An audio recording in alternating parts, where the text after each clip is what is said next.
Happy Saturday, guys. Today's home workout is for time, and there's a 25-minute cap, but you don't have to put a cap on. Just keep it in mind, you want to be aiming for that time for today.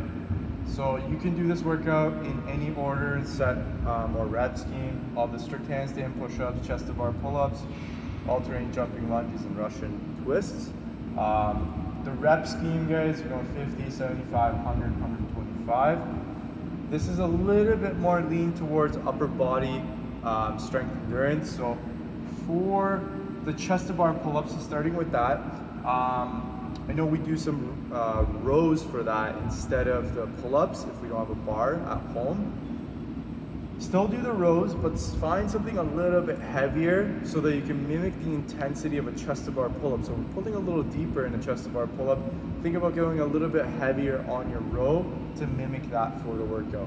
Strict handstand push-ups, we did these on Thursday, so see what those felt like and use that progression for today.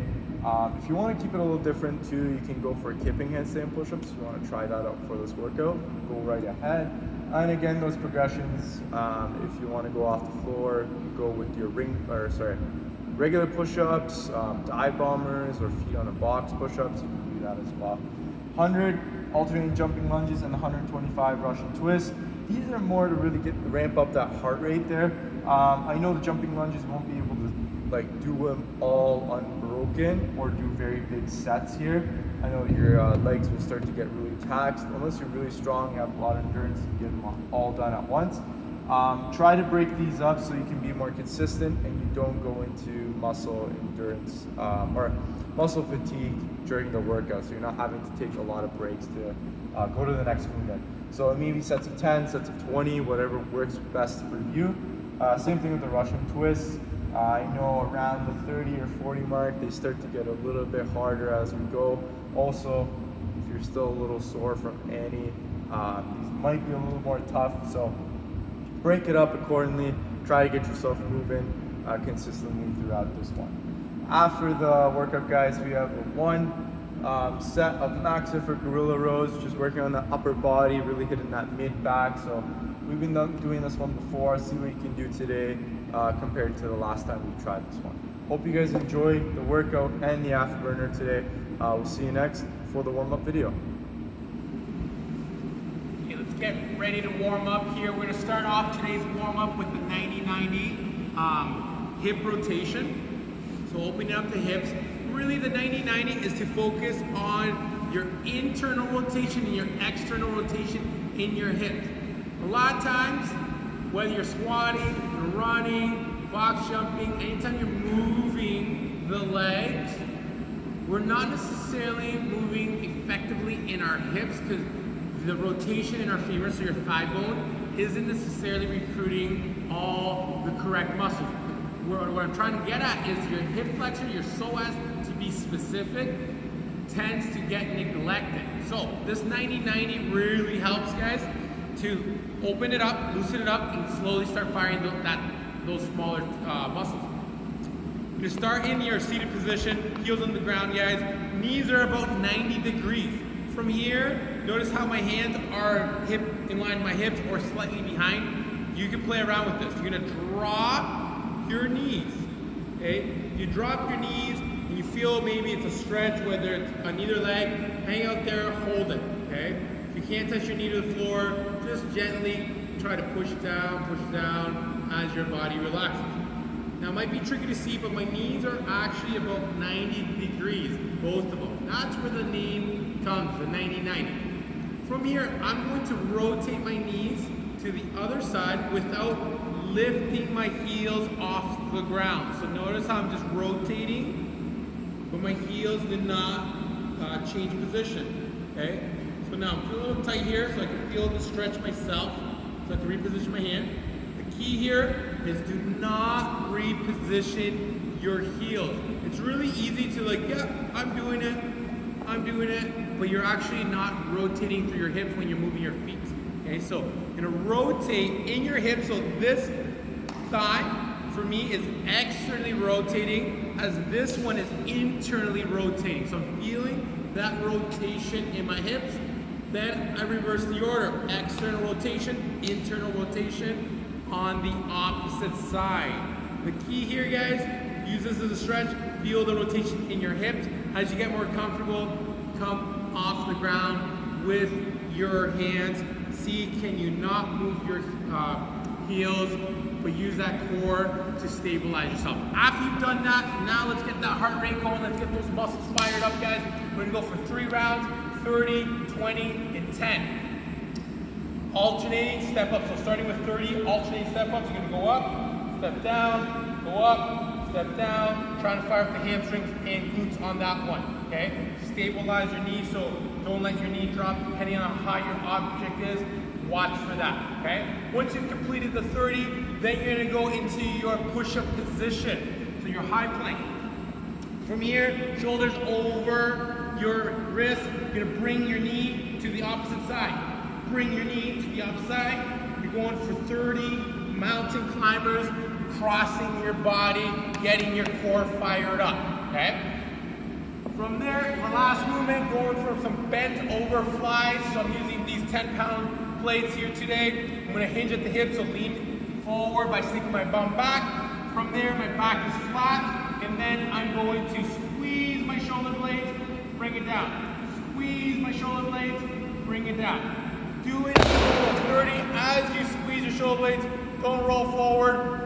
It's okay to bend the elbow slightly so you can maximize the usage of your upper back. If you have the flexibility in your bicep and your triceps and your back muscles, feel free to go straight, guys, but play around with it to make sure you get the most out of your back without lowering the plate down too much. So you're not doing this, okay? Try to keep them in line to your shoulders. Once you've completed 30, you're gonna move back onto your step up for 20, repeating your movement, working your way down on the last round, doing that final round of 10. Have a great warm-up. See you next in the workout. So, for the strict handstand push-ups, again, you can have that second progression just in case that first progression you just lose your strength, or like halfway through you're not able to do the rep. Always have that second backup in case, just to keep the workout going. So, for that, guys, we're going to talk about that dive bomber. So we're going to use that dive bomber as a progression, and then we're going to go into that strict handstand push-up as the next progression above that. So with that dive bomber, guys, you go nice and wide with your feet. Guys, you should use some kind of ab mat or some kind of mat to get your head down to the ground, at least when you make contact with it. Hands are going to be in about push-up width, and they're going to be close to the feet. From here, we're going to think about leaning forward so that we're on those toes and getting over top of those wrists. And then from there, we're going to be dropping the head down right in front of our hands. So notice that my hands are behind my head and they're not in line. So I want them back here. Then I'm going to press my head straight through the window to finish that rep. So that's key, guys, really trying to get our head in front of our hands when we're doing that strict handstand push-up, whether it be with that dive bomber or even if you get your feet on a box and do it elevated. Make sure that head is going in front of the hands so we can really use that back to drive it up and not use the front of the delts and put too much pressure on the shoulder there. So you guys can do those, or you can do your strict handstand push-ups against the wall. Same things apply. Get those elbows in, get that head in front of the hands, stay in a nice tight body position there. Start off with a bent over row. So in that bent over row, feet are hip width apart, knees are perpendicular, don't round your back, so flat back. If you're feeling tight, maybe you're up a little bit more, that's fine. If possible, drop down. From here, guys, you're gonna row that bar, in my case, as close as you can to the body. So if I had a single object, I'm still thinking about nice and tight with my elbows, not to the body, but the back, to allow me to mimic that tight bar path that I can get with a PC pipe or bar. For alternating jumping lunges here, guys, you want to choose that progression that will make sure knee stays in that right track, it's not wobbling at all. So if you find jumping and alternating your feet in the air is a little bit too challenging, you're not that stable, just go for regular lunges. So regular lunges again, you want to step forward, keep that shin nice and vertical to the floor, chest nice and tall, and then driving off that front foot to stand it up every single time we do that rep. Again, as you come down, make sure the full foot is making contact with the floor and push off that heel as you stand it up. If you are comfortable and you can really keep that knee in a nice track, so what I mean by that is if you're here and that knee is wobbling a lot, use that static lunge instead that we just showed you, or you can do the jumping lunges, which would be coming out of that bottom of the lunge. We're going to jump up, switch our legs in the air as we do that. Notice I'm really keeping tension to keep that knee in the right spot every single time. I'm squeezing the inside of my legs, my hamstrings, my glutes to maintain good positioning. So again, those alternating lunges, alternating jumping lunges will look like this. Make sure you're finding that progression that works best for you and for the intent of the workout. That will be the alternating jumping lunge. For that Russian twist, what we want to get into is that kind of hollow body position, but almost a little bit higher off the ground. So we're kind of sitting on that butt area, the lower butt there. We can keep our knees bent as an easier progression, or go a little bit harder by keeping our legs straight. With that object, what I want you to focus on is trying to twist the body towards the direction that you're going towards. So if I'm going towards the left, I want to twist that shoulder, both shoulders towards that direction, and not necessarily just move the object in that direction with my arms.